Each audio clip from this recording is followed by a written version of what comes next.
салом алейкум. Агар видеоро шумо тамошо карда истода бошед, ин маънои онро дорад ки шумо мехоҳем фурӯшро зиёд кунед. Имрӯз мо дар бораи техникае гап мезанем ки аз як ҷиҳат оддитарин метавад, вале аз ҷиҳати дигар гирем муҳимтарин техника аст, яъне ният. Бисёриҳо фикр мекунанд ки фурӯш аз техника оғоз мешавад, вале фурӯш аз нияти дуруст оғоз мешавад. Ман Шорух Файзов ҳастам, мутахассиси номри Д дар самти фурӯш. Озиам вақтша номри 1 мегирад, ку майли мо рақами Д. Рафтем то фурӯша ёд бигирем. Чаро ният муҳим аст?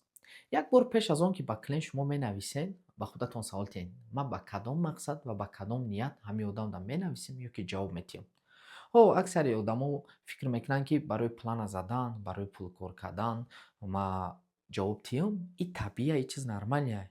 Но проблема ҳамидае ки вақте шумо ба ин ният менависед, ба нияти мехоҳем ки тез буфурӯшен, ба мақсаде ки пул кор кунед, шумо саросима мешавед, нарха тез мегӯед ва ира клиент ҳис мекунад. Аҷоибиш даме ки чиза клиент ҳис мекунад ва ин сабаби он мешавад ки клиент шумода бовар накунад ва нахарад.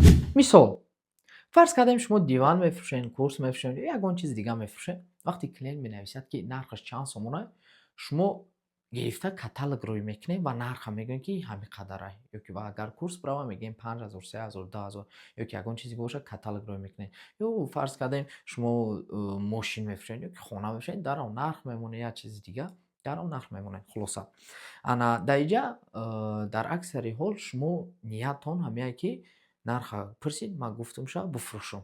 Ният дар ҳамин рафтеса, ку ният фурӯхтан аст.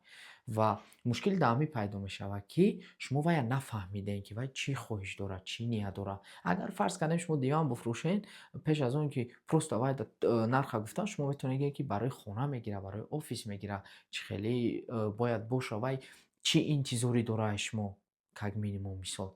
Вақте ҳаминро мефаҳмед, клиент ин чиза ҳис мекунад ки дар ҳақиқат ҳамин одам мехоҳад ман кӯмакша расонад, мехоҳад ки ман дар варианти хубтар пешниҳод кунам. Ва вақте ки ин чиз шид, вақте клиент дар сараш ҳамин чиз тоб хӯрд, ин нията кард, дар ин ҳолат боварӣ зиёд мешавад ва вақте боварие ки зиёд шид, фурӯшам зиёд мешавад. Но шумо кӯшиш накунед ки просто ҳамин гапҳоро истифода баред, савол тиҳед. Шумо ниятонро дуруст кунед. Дар ҳақиқат хоҳиши ки ба як кас ёрдам додана, ҳаминра зиёд кунед ва дар ҳақиқат аз таҳти дил, барое ки агар шумо инро аз таҳти дил нахостед, ниятонро дуруст накардед, хоҳед нахоҳед, ай энергияе ки шумо гап мезанед, ай суханое ки шумо гап мезанед, ҳамин чиз маълум мешавад.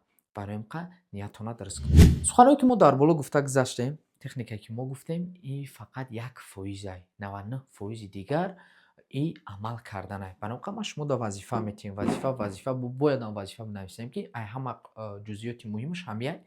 Шумо пеша ин ки мефурӯшед, дар дилтон як ҷумла гузаронед. Худтон ин чиза практика кунед. Дар дилтон гузаронед ки ман намехоҳам танҳо фурӯш кунам. Ман мехоҳам ки ҳамин одама мушкилша ҳал кунам. Агар тонед ҳал кардан, ман мехоҳам ҳамин одама ёрдама расонам. Ман мехоҳам ки ай ду тараф чӣ шавад, ғалаба шавад, вин-вин победа шавад. Ваям масъала чизе мехост агиша расам, ман ёрдам тиҳам, пул кор кунам. Ва дар ҳақиқат бовар кунед ки вақте шумо ба нияти дуруст фикр карда, амал карда гап мезанед, энергияе ки шумо ҳарф мезанед, гап мезанед, ҳамин дига мешавад. ҳатто аз рӯи психологиям ҳамин чиз аз гапотон, энергиятон, ҳиссиётон, табассумтон, ҳамаш дига мешавад.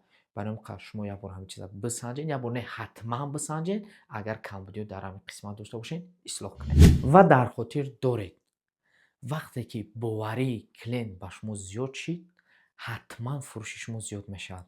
Ва як роҳе ки боварии клиентро зиёд кардан, ин сухани рост гуфтан, аз таҳти дил хостан, нияти дуруст доштан аст. Ин буд анҷоми дарси якум дар бораи нияти дуруст дар фурӯш ва миннатдорам ки то охир маро гӯш кардед. Ва дар дарси навбатӣ, яъне дар дарси дуюм, мо дар бораи техникаи дарди клиентро ёфтан гап мезанем.